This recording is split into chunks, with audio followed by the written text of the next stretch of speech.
மோடிக்கு அடுத்து யார் பிரதமர் அப்படின்னு ஒரு ஆய்வு மேற்கொள்ளப்பட்டது.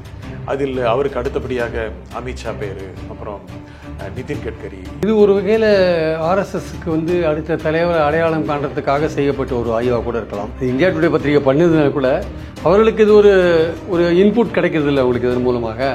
ஸோ அது இப்போ பண்ண வேண்டிய அவசியம் ஏன் வந்தது அப்படின்ற இன்னொரு கேள்வி வருது ஆக்சுவலாக. ஆனால் ஆர்எஸ்எஸ் விட பெருசாக மோடி வளர்ந்துட்டார்ல, அப்படிலாம் சொல்ல முடியாது. அவங்க என்னன்னாலும் ஆர்எஸ்எஸ்க்கு கீழே தான் அவங்க இயங்க முடியும். ஒரு கட்டத்தில் அமித்ஷாவும் மோடியும் ஆர்எஸ்எஸ்ஸை கேட்காமே பல முடிவுகள்லாம் எடுத்தாங்க.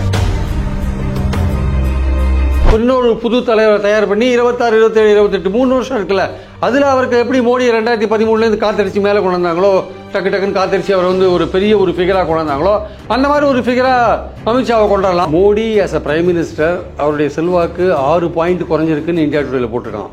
ராகுல் ஆஸ் அன் ஆப்போசிஷன் லீடர் அவருடைய செல்வாக்கு 8 பாயிண்ட் ஏறிருக்குன்னு போட்டிருக்கான். யோகி ஆதித்யநாத் உத்தரப்பிரதேசத்தில் அதிக அளவுக்கான பாஜக இடங்களை வென்று தரவில்லை அப்படிங்கிற ஒரு எதிர்மறை கருத்து வந்துருச்சுல்ல. இதை காரணமாக வைத்துக்கொண்டு யோகியை ஓரங்கட்டுவதற்கான முயற்சியில் அமித்ஷா இறங்கியிருக்கிறார். அங்கே அவங்க அட்மினிஸ்ட்ரேஷனில் தலையிடுறது, அவரை கேட்காமையே கேண்டிடேட் போடுறது, பார்லிமெண்ட் எலெக்ஷனில் அவரை கேட்காமையே கேண்டிடேட் போட்டதெல்லாம் இவங்க தான், பாஜக தானே. அதெல்லாம் தூண்டி விட்டு யார் உள்ளே இருந்தது? யார்? அந்த இந்தியா அகேன்ஸ்ட் கரப்ஷன் மூவ்மெண்ட்டில் உள்ளே இருந்தது யார்? ஆர்எஸ்எஸ் காரங்க தானே உள்ளே இருந்தாங்க. அவங்க தானே இது பெருசாக பண்ணி விட்டாங்க. அதுக்கப்புறம் தானே பாஜக உள்ள வருது. அப்புறம் தானே ஆர்எஸ்எஸ் தான் காரணம்.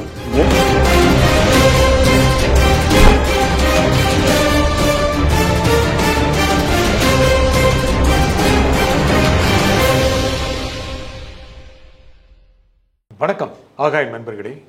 மோடிக்கு பிறகு யார் பிரதமர், ஏன் இந்த ஆய்வு மேற்கொள்ளப்பட்டது, இதை பற்றி பேசுவதற்காக பத்திரிகையாளர் திரு பிரியன் இங்கு வந்திருக்கிறார். வணக்கம் திரு பிரியன். வணக்கம் சார். மோடிக்கு அடுத்து யார் பிரதமர் அப்படின்னு ஒரு ஆய்வு மேற்கொள்ளப்பட்டது. அதில் அவருக்கு அடுத்தபடியாக அமித்ஷா பேரு, அப்புறம் நிதின் கட்கரி, யோகி ஆதித்யநாத், இந்த பெயர்களும் அடிபட்டது. அந்த ஆய்வு மேற்கொள்ளப்பட்டது. உண்மையிலேயே இந்த ஆய்வு எதற்காக மேற்கொள்ளப்பட்டது? இது ஒரு வகையில் ஆர்எஸ்எஸ்க்கு அடுத்த தலைவர் அடையாளம் காண்றதுக்காக செய்யப்பட்ட ஒரு ஆய்வாக கூட இருக்கலாம். அது இந்தியா டுடே பத்திரிகை பண்ணதுனால கூட அவர்களுக்கு இது ஒரு இன்புட் கிடைக்கிறது இல்லை அவங்களுக்கு இதன் மூலமாக. ஸோ அது இப்போ பண்ண வேண்டிய அவசியம் ஏன் வந்தது அப்படின்ற இன்னொரு கேள்வி வருது ஆக்சுவலாக. ஸோ இது இன்னவே அவங்களுக்கு மோடிக்கு அடுத்தபடியாக இருக்கிறது, கவர்மெண்ட்டில் இருக்கிறது அமித்ஷா இருக்கார். ஸோ அடுத்து இயல்பாகவே அமித்ஷா தான் அடுத்தது வரணும் அப்படின்னா, இன்னும் தொடர்ந்து குஜராத்காரங்களே வரணுமா அப்படின்னா அவங்க என்ன கேட்குறாங்க? தொடர்ந்து உத்தரப்பிரதேசக்காரங்களே வந்திருந்தாங்களே, அப்போல்லாம் நீங்கள் ஒன்றுமே கேட்கவே இல்லையே, இப்போ குஜராத்காரங்க வந்தால் மட்டும் கேட்பீங்களான்னு திருப்பி எதிர்கேள்வி கேட்குறவங்களும் இருக்காங்க. ஸோ மோடிக்கு அடுத்தபடியாக நியாயமாக போச்சுன்னா அமித்ஷா அவர் தான் எல்லாத்துக்கும் தயாராக இருக்கார், ஹோம் மினிஸ்டராக இருக்கார். ஸோ அவருக்கான வாய்ப்புகள் இருக்குது. ஆனால் அதே சமயம் பார்த்தீங்கன்னா அமித்ஷாவோட சீனியர்ஸ்லாம் இருக்காங்க, ராஜ்நாத் சிங்லாம் இருக்காங்க, சௌஹான் இருக்கார். இவங்களுக்கான வாய்ப்புகள் கிடைக்குமானா அவங்க அந்தளவுக்கு ஒரு பவர் சென்டரில் இல்லை. இவர் லாபி பண்ணியிருக்கார். அமித்ஷா பாஜகவில் ஆர்எஸ்எஸில் ஒரு லாபி பண்ணி தன்னை ஒரு தலைவராக, எப்படி மோடியை 2014க்கு முன்னாடி குஜராத் சீஃப் மினிஸ்டராக இருந்து அவர் குஜராத்தில் அதை பண்ணிட்டார் இதை பண்ணிட்டார், ஒரு பெரிய குஜராத் மாடல்னு சொல்லி அவர் ஒரு 2013 அவரை பிரைம் மினிஸ்டர் கேண்டிடேட்டாக இறக்கி விட்டு எப்படி அவர் ஒரு ஹைப் கொடுத்து மேலே கொண்டு வந்தாங்களோ, அந்த மாதிரி இன்னும் ஒரு 1.5 வருஷத்துக்குள்ளே அமித்ஷாவுக்கு அது மாதிரி ஒரு பண்ணுறதுக்கான வாய்ப்புகள் இருக்குது. முக்கியமாக நீங்கள் சொன்னீங்க, இன்னும் சில பேர் சொன்னீங்க, சிவராஜ் சிங் சௌஹான் இருந்தார், ராஜ்நாத் சிங் இருக்கார், ராஜ்நாத் சிங் அவரும் முதலமைச்சராக இருந்தார், சிவராஜ் சிங் சௌஹான் தொடர்ந்து 3 தடவை இருந்தார், தொடர்ந்து அவர் முதலமைச்சராக இருந்தார். அவர் பேரும் கூட அந்த சமயத்தில் வந்துட்டு போச்சு திரு மோடி. இன்னொரு விஷயம் என்னென்னா, நீங்கள் கேட்ட முதல் கேள்விக்கு இப்போது ஏன் மோடிக்கு சக்ஸஸர் பார்க்கணும், வாரிசுகள் ஏன் பார்க்கணும், அடுத்தது யாருன்னு ஏன் பார்க்கணும்னா, இவருக்கு 75 வயசு ஆக போகுது. யாருக்கு? மோடிக்கு 75 வயசு ஆக போகுது. 2025 ஆர்எஸ்எஸோட 100ஆண்டு விழா வருது. அதோடு அவருக்கு 75 வயசு ஆகுது. ஸோ அந்த 100ஆண்டு விழா முடிச்சிட்ட பிறகு 75 வயசான பிறகு அவரை கயிற்று விடலான்னு ஒரு ஐடியா இருக்குது. அப்படி முடியுமா அப்படின்னு ஆர்எஸ்எஸ் நினைக்கிறாங்க. அப்படி முடியுமா? முடியுமானது ஆர்எஸ்எஸ் தான் தீர்மானிக்கணும். ஆர்எஸ்எஸ் தானே பிஜேபியோட அந்த ஆர்கனைசேஷன் அவங்ககிட்ட தானே இருக்குது. ஆனால் ஆர்எஸ்எஸ் விட பெருசாக மோடி வளர்ந்துட்டார்ல, அப்படிலாம் சொல்ல முடியாது. அவங்க என்னன்னாலும் ஆர்எஸ்எஸ்க்கு கீழே தான் அவங்க இயங்க முடியும். ஒரு கட்டத்தில் அமித்ஷாவும் மோடியும் ஆர்எஸ்எஸ்ஸை கேட்காமே பல முடிவுகள்லாம் எடுத்தாங்க. ஆனால் அல்டிமேட்டாக அந்த ஆர்எஸ்எஸ் கொடுக்குற அந்த ஃப்ரேம் ஒர்க்கில் தான் நீங்கள் ஒர்க் பண்ணணும். இப்போ யூசிசி கொண்டு வராங்க அப்படின்னா அது ஆர்எஸ்எஸோட ஃப்ரேம் ஒர்க் தான். வக்போர்டில் உள்ள நுழைஞ்சி மூக்க நுழைக்கிறாங்கன்னா அதெல்லாம் ஆர்எஸ்எஸோட இதுதான். இந்த முஸ்லீம்களை ஓரங்கட்டணும், அவங்க மத விஷயங்களில் தலையிடணும் அப்படின்றது ஆர்எஸ்எஸோட பாலிசி. அதில் தான் அவங்க அதெல்லாம் பண்ணுறாங்க ஆக்சுவலாக. ஸோ ஆர்எஸ் 370 காஷ்மீரில் எடுத்தாங்கன்னா அது ஆர்எஸ்எஸோட பாலிசி. அது மாதிரி தான் எல்லாமே வந்து ராமர் கோயில் கட்டுறதுனா அந்த ஆர்எஸ்எஸ் உடைய பாலிசி. ஆர்எஸ்எஸ் பாலிசியிலேருந்து இவங்க டிவியேட் ஆக முடியாது. சான்ஸ்கிரிட்டை கொண்டுறணும், முன்னுக்கு கொண்டுறணும் ஆர்எஸ்எஸ் பாலிசி. இடஒதுக்கீடு காலப்போக்கில் ஒழிக்கணுன்றது ஆர்எஸ்எஸோட பாலிசி. அடுத்து வருவாங்க, அவங்களோட வேகத்தில் வந்து கொஞ்சம் தடை விழுந்திருக்கு. ஏன்னா 303 240 ஆயிடுத்து இல்லையா, அதனால் கொஞ்சம் யோசிப்பாங்களே தவிர அவங்க அஜெண்டாவில் கிளியராக இருக்காங்க. மோடி 3ஆவது தடவை ஆட்சிக்கு வந்துட்டார். ஸோ இனிமேல் வந்து இவரை நம்பி மோடிக்கு வந்து இனிமேல் இறங்கு முகம் தான், எனக்கு ஏறுமுகம் கிடையாது. அதனால் அடுத்த ஒரு தலைவரை பார்க்க வேண்டிய கட்டாயத்துக்கு வந்து ஆர்எஸ்எஸ் தள்ளப்பட்டிருக்கு. அதுக்கு இந்த இந்தியா டுடே சர்வே ஓரளவுக்கு உதவும். முக்கியமாக கடந்த மக்களவை தேர்தலில் ஒருவேளை மீண்டும் 272 பாஜக தாண்டி இருந்தால், 300 இடங்களை தாண்டி இருந்தால் அது மோடிக்கு கிடைத்த வெற்றியாக பார்க்கப்பட்டிருக்கும். அப்படி இல்லாமல் சுமார் 60 இடங்கள் குறைவாக கிடைத்ததுனால ஆர்எஸ்எஸோட கை திரு மோடியோடைய கை விட ஓங்கிருச்சா? கண்டிப்பாக ஆர்எஸ்எஸோட கை வந்து, ஏன்னா இப்போ வந்து பாருங்கள், உத்தரப்பிரதேஷ் எலெக்ஷன் இது ஹரியானா எலெக்ஷன்ஸில் பார்த்தீங்கன்னா ஆர்எஸ்எஸோட ஆள் தான் அங்கே போய் தீர்மானிக்கிறாங்க. ஆர்எஸ்எஸ் அங்கே இருக்கிற புது சீஃப் மினிஸ்டரும் பாஜக சீஃப் மினிஸ்டரும் ஆர்எஸ்எஸ் ஆட்களும் தான் அங்கே ஒர்க் பண்ணுறாங்க, எப்படி வின் பண்ணுறதுன்னு ஒர்க் பண்ணுறாங்க. ஸோ பல இடங்கள் ஆர்எஸ்எஸ் வந்து they have taken the position. நீங்கள் கவர்மெண்ட்டில் பார்த்தீங்கன்னா முக்கியமான டிபார்ட்மெண்ட்லாம் ஆர்எஸ்எஸோடைய ஆளுங்க இருக்காங்க. இந்த லேட்டரல் என்ட்ரின்ட்டு வெளியிலேருந்து ஆளுங்களை எடுக்கிறாங்க இல்லையா, அந்த எடுக்கிறது வந்து பெரும்பாலும் ஆர்எஸ்எஸ் ஆளுங்களை தான் எடுக்கிறதா ஐடியா இருந்திருக்கு. அது இந்த வாட்டி தான் அது வந்து பிரச்சனைக்குள்ளாச்சு. ஆனால் 2018 அந்த மாதிரி ஆளுங்களை எடுத்துகிட்டு இருக்காங்க. ஏற்கனவே உள்ள நிறைய பேர் போயிட்டாங்க. இந்த வாட்டி தான் ராகுல் காந்தி மூச்சுன்னு ரிசர்வேஷன் இல்லை அதுன்னு கத்துறாரு. ஏற்கனவே ஒரு 100 பேருக்கு மேலே உள்ளே போயிட்டாங்க, அது உள்ளே இருக்காங்க. அதுக்கெல்லாம் ரிசர்வேஷன் கிடையாது, ஒன்றும் கிடையாது. ஏன்னா அப்போ வந்து எதிர்கட்சிகளோட குரல் எடுபடலை, அவங்க மெஜாரிட்டியில் இருந்தாங்க, நினச்சதை பண்ணாங்க. இப்போ வந்து எதிர்கட்சிகள் பலமாக இருக்கிறதுனால வக்ஃப் போர்டு பில்லை ஜேபிசிக்கு அனுப்ப வேண்டியதாக இருக்குது, எதுவுமே பண்ண முடியல. இப்போ லேட்டரல் என்ட்ரியை வாபஸ் வாங்க வேண்டியதாக இருக்குது. அதனால் எதிர்கட்சிகள் பலமாக இருக்கிறதுனால உள்ள அட்வான்டேஜ். இப்போ அதனால் வந்து இனிமேல் இவங்க நினச்சது பண்ண முடியாது. 2 கூட்டணி கட்சிகள் தயவில் இருக்கும்.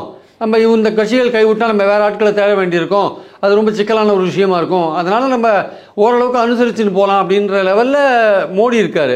ஸோ இவரால் இனிமேல் நம்ம ஆர்எஸ்எஸ் அஜெண்டாவை நினச்சபடி நடத்த முடியாதுன்னு ஆர்எஸ்எஸ் நினைக்கிறாங்க. அப்போ இன்னொரு தலைவரை உருவாக்கணும், இவரே நம்பி இருக்க முடியாது அப்படின்ற எண்ணம் வருது. அது மோடிக்கு அடுத்தபடியாக அவருக்கும் 75 வயசு ஆச்சு, அவரும் 3ஆவது தடவையும் வந்துட்டார், ஒரு சாதனையை படைச்சிட்டாரு. ஸோ லெட் ஹிம் கோ அப்படின்னு அவங்க நினைக்கிறாங்க. அது 2025 ஆர்எஸ்எஸ் நூற்றாண்டு விழாவில் அதோட முடிச்சிடுவாங்க, அவரை கழிச்சு விட்டுருவாங்கன்னு நினைக்கிறேன். இல்லை, அந்த மாதிரி இருக்க முடியாது இல்லை. அவர் 5 ஆண்டுகள் ஆட்சி செலுத்துவதற்காகத்தானே மக்கள் தேர்ந்தெடுத்தார்கள். அப்படித்தானே பிரைம் மினிஸ்டர் ஆயிருக்காரு. பாஜக ஓட்டு போடப்பட்டு தேர்ந்தெடுக்கப்பட்டிருக்கு சார். பாஜக என்கிற கட்சி மோடிக்காக தானே போட்டாங்க. ஏங்க மோடி பாஜக என்கிற கட்சி, ஆர்எஸ்எஸ் என்கிற இயக்கம் இயக்கிற கட்சி. அப்புறம் இன்னொரு தலைவர் வந்தாலும் அவர் பிரைம் மினிஸ்டர் இருந்துட்டு போறாரு. அதுல என்ன இருக்கு? மோடியோட கேரண்டி தானே. மோடியை நீங்க இன்டெஃபினட்டா யூ கேனாட் கண்டினியூ சார். நீங்க அவரே தொடர்ந்து அவரே நீங்க 5 வருஷம் இருக்கணும்ல. இல்ல, அவரே நீங்க கண்டினியூ மிஞ்சி போனா நீங்க சொல்ற மாதிரி ஒரு 5 வருஷம் அவரை வச்சுப்பாங்களே தவிர, அவர் ஏதோ ஒரு கட்டத்தில் வந்து அவர் வந்து கைட்டு விடுறதுக்கான முடிவை அவங்க எடுத்துட்டாங்க, ஆர்எஸ்எஸ் எடுத்துட்டாங்கிறது தான் என்னுடைய கருத்து. ஆனால் நீங்கள் சொன்ன மாதிரி அந்த 5 வருஷத்துக்கு அப்புறமும் அவரை கண்டினியூ பண்ண முடியாது அப்படிங்கிற நிலைமை. ஆனால் அடுத்த வருஷமே அவர் கிட்டத்தட்ட 4வது முறையாகவும் பிரதமர் வேட்பாளராக நிறுத்தப்படுவதற்கான வாய்ப்புகள் குறைவாக இருக்கலாம். ஆனால் 75 வயசு ஆகிடுச்சு, அவர் அடுத்த வருஷத்தோட அவருடைய பணிக்காலம் முடிஞ்சிடும் அப்படின்னு எதிர்பார்க்க முடியாது. இல்லை அப்படின்னு சொல்லி கூட கைட்டி விடலாம் சார், அதில் ஒன்றும் தப்பு கிடையாது. ஏன்னா வந்து அவங்களுக்கு பாஜக சார்பில் இன்னும் வரப்போகிற அவ்வளோதானே. 79 அது இன்ஃபேக்ட் வந்து அது உங்களுக்கு ஈஸி. 29 தேர்தலுக்கு போகிறதுக்கு முன்னாடி 2025 பண்ணிட்டீங்கன்னா 29க்கு முன்னாடி அந்த புதுசாக ஒரு தலைவர் தன்னை வந்து ஸ்திரப்படுத்தி கொள்வார்ல, ஓரளவுக்கு அவர் வந்து தன்னை வந்து ஒரு பலமாக காலூன்றதுக்கான டைம் கிடைக்குதுல்ல அவருக்கு. அந்த விஷயங்கள் அவர் பண்ணலாம்ல. அதனால் வந்து தேர்தல் நெருக்கத்தில் நீங்கள் 2029 தேர்தலில் மோடியை வச்சு சந்தித்தா வெற்றி கிடைக்குமான்னு ஒரு டவுட் இருக்குது. அவருடைய பாப்புலாரிட்டி எவ்வளோ தூரம் இப்போ இருக்குன்றது, அது சரிவில் இருக்குன்றது முக்கியமான விஷயம். அவர் வந்து இன்னமும் செல்வாக்கில் பெரியவராக இருக்கலாம், பட் முந்தி இருந்த செல்வாக்கில் சரிஞ்சு நிற்கின்றது நமக்கு தெரியுது ஆக்சுவலாக. அதனால் அந்த 2029 சரிவு ரொம்ப அதிகமாக போகும்போது அவர் தோத்துட்டாருன்னு என்ன பண்ணுறது? அதனால் 2029க்கு முன்னாடி 2025லேயே இன்னொரு புது தலைவரை தயார் பண்ணி 26, 27, 28 3 வருஷம் இருக்குல்ல, அதில் அவருக்கு எப்படி மோடி 2013 காத்தடிச்சு மேலே கொண்டு வந்தாங்களோ, டக்குன்னு காத்தடிச்சு அவர் வந்து ஒரு பெரிய ஒரு ஃபிகராக கொண்டு வந்தாங்களோ, அந்த மாதிரி ஒரு ஃபிகராக அமித்ஷாவை கொண்டுடலாம். இல்லை வேறு யாரோ ஒருத்தர் யோகியை கூட கொண்டுடலாம், சொல்ல முடியாது. இன்னும் இந்துத்துவ தீவிரமாக கையாளுறவர் அவரை கூட கொண்டுடலாம். ஸோ அதுக்கான வாய்ப்புகள் இருக்குது, நம்ம வந்து மறுக்க முடியாது. நீங்கள் சொன்னீங்க எதற்காக இந்த ஆய்வு அப்படின்னு சொல்லும்போது முதல் உங்களுடைய பதில ஆர்எஸ்எஸ் உடைய திட்டமாக இருக்கலாம். ஏன்னா இந்தியா இன்னைக்கு வடக்கு மீடியாக்கள்லாம் பெரும்பாலும் கோடி மீடியாவை தானே இருக்குது. அதாவது இன்ஃபேக்ட் அதர்வைஸ் ஆர்எஸ்எஸ் மீடியாவை தானே இருக்குது. ஆனால் அடிப்படையிலே பார்க்கும் பொழுது மோடிக்கு அடுத்ததாக வலிமை பெற்றவர், செல்வாக்கு மிக்கவர் அமித்ஷா தானே. அதில் சந்தேகமே கிடையாது சார், அமித்ஷா தான். பட் அதுக்கு உத்தரப்பிரதேஷ் லாபி ஒத்துக்கணும்ல. 80 பேர் அங்கே பார்லிமெண்ட் மெம்பர்ஸ் இருக்காங்க. இந்த வாட்டி தோத்துட்டாங்களே தவிர அடுத்த வாட்டி ஒரு மேஜர் போர்ஷன் அங்கேருந்து அனுப்புவாங்கல்ல. நீங்கள் என்ன இருந்தாலும் குஜராத்தில் 26 பேர் தானே இருக்கீங்க. அதனால் அவங்க யோகியும் வந்து ஒரு பெஸ்ட்டு. அவர் வந்து இன்றைக்கி இந்தியாவிலேயே popular chief minister India today அவரை தான் சொல்லியிருக்காங்க. அவர் தான் பாப்புலர் சீஃப் மினிஸ்டர்னு சொல்கிறாங்க. யார்? யோகியே தான் பாப்புலர் சீஃப் மினிஸ்டர். செல்வாக்கு மிக்க ஒரு முதல் மந்திரினா யோகியா தான் இருக்காரு. அப்போ அவரும் வந்து அமித்ஷாக்கு ஒரு போட்டியாளராக இருப்பார்ல. ஆனால் இந்த மாதிரியான ஒரு கருத்து கணிப்பு என்பது தேர்தல் முடிந்து சில மாதங்களிலே வர வேண்டிய நோக்கம் என்ன? நீங்கள் சொன்ன மாதிரி ஆர்எஸ்எஸ் நோக்கம் இருக்கலாம், இல்லை அடுத்த ஆண்டு திரு மோடியோடைய 75 வயது முடிவடைவதால் அதற்கான நெருக்கடியாக இருக்கலாம், இல்லை ஒரு இன்னும் 5 ஆண்டுகளுக்கு பின்னால் யார் அப்படிங்கிறதுக்கான இப்போவே அதற்கான தயாரிப்பாக இருக்கலாம். எது முக்கியமானதாக இருக்கும்? இல்லை அதாவது வந்து நேஷன் மக்கள் வந்து என்ன நினைக்கிறாங்க, பல்வேறு தலைவர்களை பற்றியோ அரசியல் நிலைமையை பற்றியோ ஆட்சியை பற்றியோ என்ன நினைக்கிறாங்கன்னு இந்தியா டுடே எவ்ரி ஒரு 3-4 மந்த்ஸுக்கு ஒரு தடவை கண்டக்ட் பண்ணுறாங்க. மூட் ஆஃப் தி நேஷன் அப்படின்னு சொல்லிட்டு கடைசியாக பிப்ரவரியில் கண்டக்ட் பண்ணாங்க. அப்புறம் இப்போது ஆகஸ்ட்டில் கண்டக்ட் பண்ணியிருக்காங்க. ஸோ அது ரெகுலராக அவங்க கண்டக்ட் பண்ணுறது தான் இந்தியா டுடே. அது வந்து புதுசாக இவங்களுக்காக கண்டக்ட் பண்ணல. என்னென்னா புதுசாக ஒரு கேள்வி ஆட் பண்ணிருக்காங்க, மோடிக்கு வாரிசு யார் அப்படின்ற விஷயத்த ஆட் பண்ணிருக்காங்க. ஏன்னா மோடியோட செல்வாக்கு சரிஞ்சுட்டு இருக்கு, ஆர்எஸ்எஸ் வந்து அதை ரீப்ளேஸ் பண்ண பார்ப்பாங்க. அப்போ அவங்களுக்கு இந்த ஃபிகர்ஸ் வந்து யூஸ்ஃபுல்லாக இருக்கும்னு அதை பண்ணியிருக்கலாம் அவங்க. அடுத்த தேர்தலிலும் மோடி நிற்பார் அப்படின்னு பல வல்லுநர்கள் அரசியல் விமர்சகர்கள் சொல்றாங்களே. அடுத்த தேர்தலையும் 2029 கூட மோடியை தான் நிறுத்தப்பட வேண்டும், மோடி தான் நிறுத்தப்பட வேண்டும் அப்படின்னு பேசுறாங்கல்ல. அப்படின்னு மோடி ஆதரவாளர்கள்லாம் பேசலாம் sir. But RSS as an institution 100 வருஷம் கடந்த இன்ஸ்டிடியூஷன் இன்னும் அவங்களுடைய நோக்கமான இந்து ராஷ்டிரா ஹிந்து நேஷன் ஒரு விஷயத்தை அமைக்கணும், அதுக்கு அந்த கண்ட்ரியை தயார் பண்ணி எடுத்துகிட்டு போகணும், அதுக்காக தான் பல விஷயங்களை பண்ணிகிட்டே வராங்க. அதை போகும்போது உங்களுக்கு வந்து மோடியோட செல்வாக்கு சரீர லெவலில் இருக்கும்போது புதுசாக ஒரு தலைவரை வந்து அந்த இடத்துல வச்சு அவர் மூலமாக ஓட்டு வாங்குறதுக்கு ஒரு விஷயங்கள் அவங்க பண்ணுவாங்க. அந்த இவருடைய செல்வாக்கு சரியுதுன்றது தான் முக்கியம். இவர் வந்து இந்த வாட்டி நீங்கள் மெஜாரிட்டி பெற்று வெற்றி பெற்றிருந்தாருன்னா நீங்கள் சொல்கிற மாதிரி 29 தேர்தலையும் இழுத்துன்னு போயிருப்பாங்க. பட் இவருடைய செல்வாக்கு ஸ்லைடிங்காக இருக்குது, சரிவுது. அந்த சரிகிற செல்வாக்கில் வந்து அந்த தலைவரை மறுபடியும் தூக்கி நிறுத்த வேண்டிய அவசியம், அது ரொம்ப கஷ்டமான காரியம். எதிர்கட்சிகள் பலமாக வந்துட்டாங்க, 233 பேர் எதிர்கட்சிகள் வந்துட்டாங்க.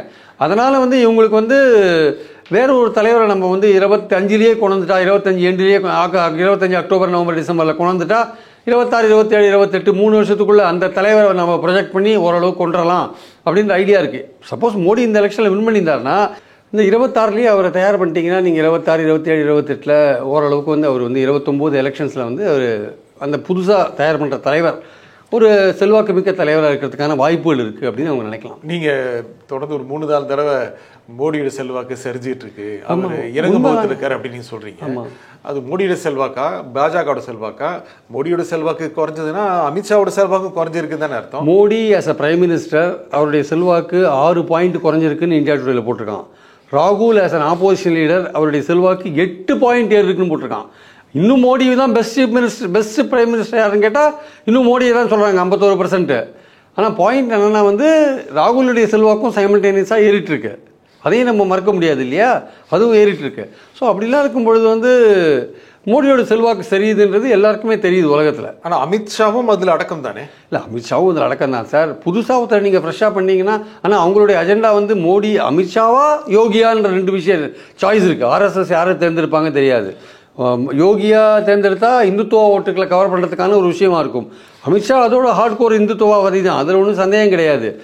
ஆனால் ஆர்எஸ்எஸ் யாரை ப்ரிஃபர் பண்ணுவாங்க தெரியாது. மாடரேட்டாக வந்து சௌஹான்லாம் உங்களுக்கு இந்தியா முழுக்க தெரிஞ்சவர் கிடையாது. ராஜ்நாத் சிங் நல்ல ஜென்டில்மேன், ஆனால் ஒரு பாப்புலாரிட்டி கிடையாது. அப்புறம் வேறு யாரை நீங்கள் சொல்வீங்க? இந்த நிர்மலா சீதாராமன்லாம் ரொம்ப பின்னாடி இருக்காங்க அந்த வரிசையில், அவங்க அதில் ஃபிட் ஆகவே மாட்டாங்க அது ஆக்சுவலாக. ஸோ இந்த யோகியா அமித்ஷாவா? நிதின் கட்கரிக்கு ஆர்எஸ்எஸோட சப்போர்ட் இருக்குது, ஆனால் அவர் இந்தியா முழுக்க பாப்புலாரிட்டி கிடையாது. யோகிக்காவது வந்து ஒரு இந்துத்துவோட அந்த ஃபேஸ் அவருக்கு இருக்குது. அந்த யோகினாலே அவர் வந்து இந்துத்துவோட ரெப்ரஸன்டேட்டிவ் குறியீடு மாதிரி அவர் இருக்கார் ஆக்சுவலாக. அதனால் அவரை வச்சு நம்ம இந்துக்கள் ஓட்டை வாங்கலான்னு நம்பிக்கை இருக்குது. So Nitin Gadkari ruled out. சௌஹானுக்கு செல்வாக்கு கிடையாது, ராஜ்நாத் சிங்குக்கு செல்வாக்கு கிடையாது, அமித்ஷாவுக்கு ஓரளவுக்கு செல்வாக்கு இருக்குது, அவர் வந்து மோடி அளவுக்கு செல்வாக்கு இருக்காங்கன்னா அது கிடையாது. யோகிக்கு வந்து இந்துத்துவா அந்த கோல் பேங்கை கவர் பண்ணுற மாதிரியான ஒரு வாய்ப்புகள் அவருக்கு இருக்குது. ஸோ இதெல்லாம் இருக்கும் பொழுது யோகிக்கான சான்ஸ் பெட்டராக இருக்குது. அமித்ஷா ஈக்குவலி ஃபைட் பண்ணுவார். அவர் தான் நான் தான் வந்து கவர்மெண்ட்டில் இருக்கேன், நான் தான் வந்து மோடிக்கு அடுத்தபடியாக இருக்கேன், எனக்கு அந்த வாய்ப்பு கொடுக்கணும்னு கவர் பண்ணுவார். ஆனால் ஆர்எஸ்எஸ் வந்து யோகிக்கு இருக்கிற அட்வான்டேஜையும் அமித்ஷாக்குள்ள அட்வான்டேஜையும் தராசில் எடை போட்டு பார்த்துட்டு தேர்ந்தெடுப்பாங்க. ஆனால் இந்த இருவரில் ஒருவர் கண்டிப்பாக மோடிக்கு வாரிசாக இருப்பார், அது சந்தேகம் கிடையாது. ஆனால் திரு யோகி ஆதித்யநாத் உத்தரப்பிரதேசத்தில் அதிக அளவுக்கான பாஜக இடங்களை வென்று தரவில்லை அப்படிங்கிற ஒரு எதிர்மறை கருத்து வந்துருச்சுல்ல.